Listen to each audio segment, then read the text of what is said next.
If you've been following this channel for the last couple years, you would know that we love checking in with Steve Young, especially when it comes to quarterback play. I feel like he's really been spot on when it comes to all San Francisco 49ers quarterbacks over the years, what they need to do, what they've done. He's just really good at assessing the position. And why wouldn't he? He is a Hall of Famer and he has played the position at the highest level. Well, typically, when you hear from Steve Young, he's pretty optimistic about the San Francisco 49ers, Brock Purdy, and all these different types of things. But this might be one of the I don't even know the word to describe it. You'll hear from him right here as he joined Willard and Dibbs on 95.7 The Game. And I don't think there's anything that he's saying that is untruthful or anything like that. I just think he's being real. And it's an interesting conversation. So I want to let you listen to what he had to say. I'm just going to play a portion of the interview. I'll link the full thing in description below. But if you want to take a listen, just this little clip, it's pretty interesting commentary by Steve Young on Brock Purdy. If he gets paid, what happens? 49ers missing their window. Take a listen right here. It makes me think about Brock Purdy because, Steve, the ultimate discussion we have here is Brock Purdy any good, or is he just a product of the system that Kyle is able to author that allows the field to be stretched that wide? So which is it? Is Brock any good, Steve? Well, you know he's good because he's faced, like, your eyeball test watches him make decisions and how fast he is as a processor. And yes, Jimmy Garoppolo did this. Yes, Colin Kaepernick did this. Like, 49er quarterbacks have done this before. And so, but I think the thing that makes him unique is that his processing power is so evident. Now, that comes with the physical, kind of presence that got him drafted where he got drafted. And so the game today for him, and I've said this before too, the challenge for him is that in championship football where he wants to hang out, his processing power can let him hang out as long as he has enough talent around him. You have to be able to go get those yards with your legs that all the other guys do in those championship formats that always does big first downs, big touchdowns, big, and to him, to Brock, he's got to figure out if I'm going to be a guy that's going to bang the door down as, let's just say they have an A-plus roster today. Let's say they have an A roster, then and a B-plus roster in a couple of years.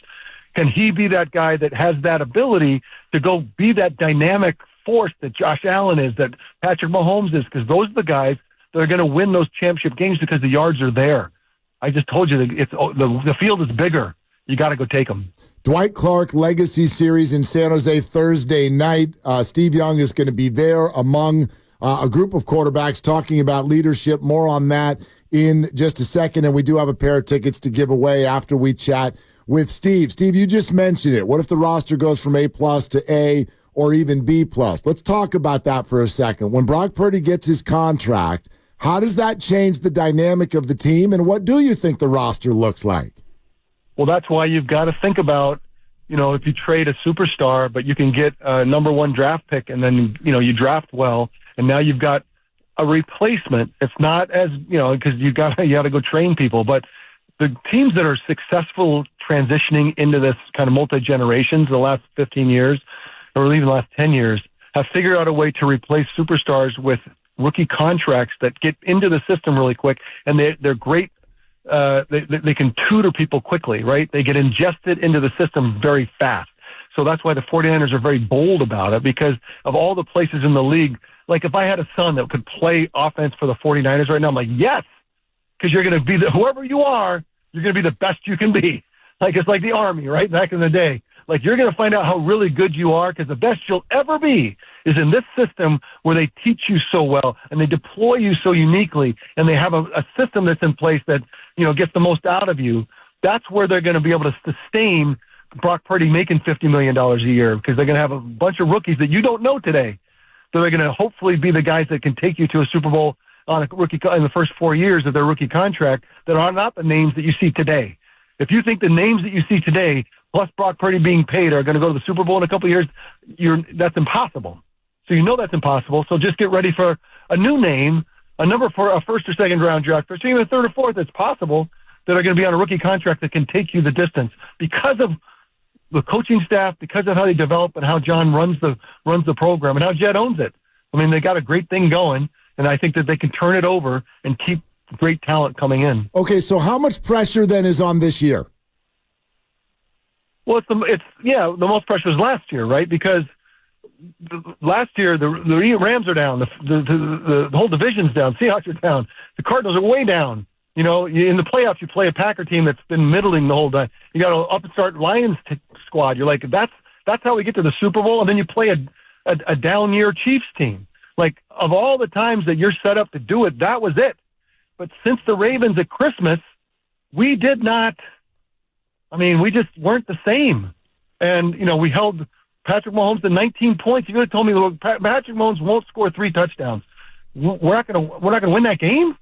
Like, you know, you're not going to walk over the Packers. We're not going to walk over the Lions. Like, things were haywire from Christmas on, and that's why last year was the time with the best roster in football to go get it done. And the fact is, it didn't happen. That happens. It happened to me. I get that. But now next year, I think the Rams will be better. I think Marvin Harris will make the Cards better. The Seahawks will be better. The Lions will be. The Packers will be better. Like, it's going to get better, and we're probably not. I don't know if we'll get better, but hopefully we stay the same and still beat the rank and file with this amazing roster we have and the way that we are innovative. We deploy the guys on offense. Then yeah, great. But what just happened was a big miss. It was too bad. When it comes to Steve Young's take on Brock Purdy, I've started to see kind of him evolve his take about Brock, because a big portion of the beginning of trying to discern what Brock was, is he even a good quarterback? Is he really a starting quarterback? And can he really have success in the NFL? And as we know, Steve Young has been singing the praises of Brock Purdy since the very beginning. We remember the whole, he called him, you have the Force, you know, the Star Wars analogy and all those different types of things. He's been a big believer in him. But one of the things that I've also come to learn about Steve is he also associates himself with the play of Josh Allen, Patrick Mahomes, Lamar Jackson. He sees himself in that light, where I think he sees Brock Purdy more of a Joe Montana. And when I say these names, I'm simply speaking about the physical archetype.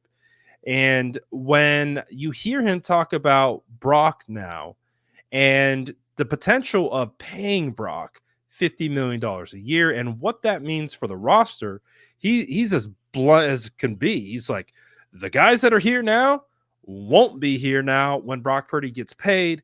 And then it's going to be a lot more emphasis on Brock Purdy to get it done without those superstars. And I think Steve wants to see that a little bit. I think there's a part of Steve, you know, when listening to him, it's like, you know, there needs to be another gear to Brock Purdy's game. What Brock Purdy is doing is phenomenal, fantastic.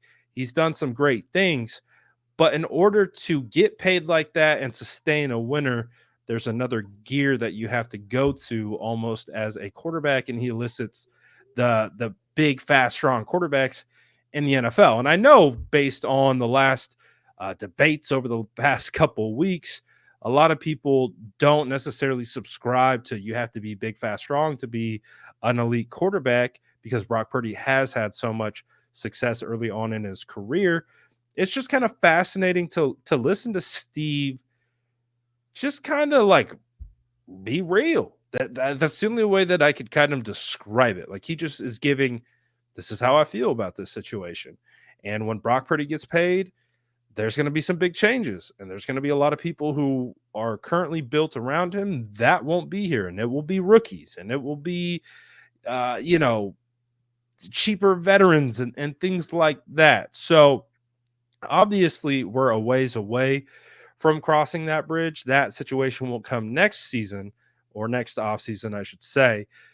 But it's kind of fascinating to hear Steve just talk candidly about it. Also, on top of that, he really feels like the 49ers missed their window to win a Super Bowl. I mean, and you listen to him talk about it.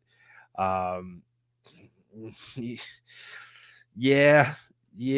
Last year definitely felt like the year, considering the state of the Chiefs, where they were at, kind of the struggles that they had kind of limp through the season with. And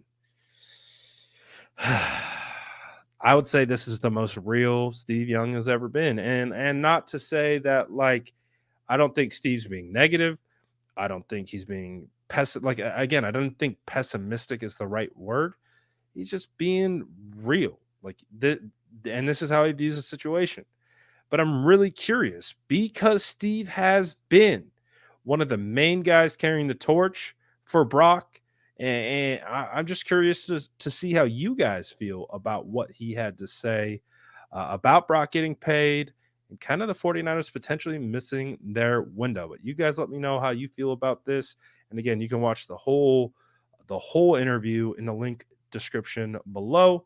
And as always, make sure to like and subscribe for more updates.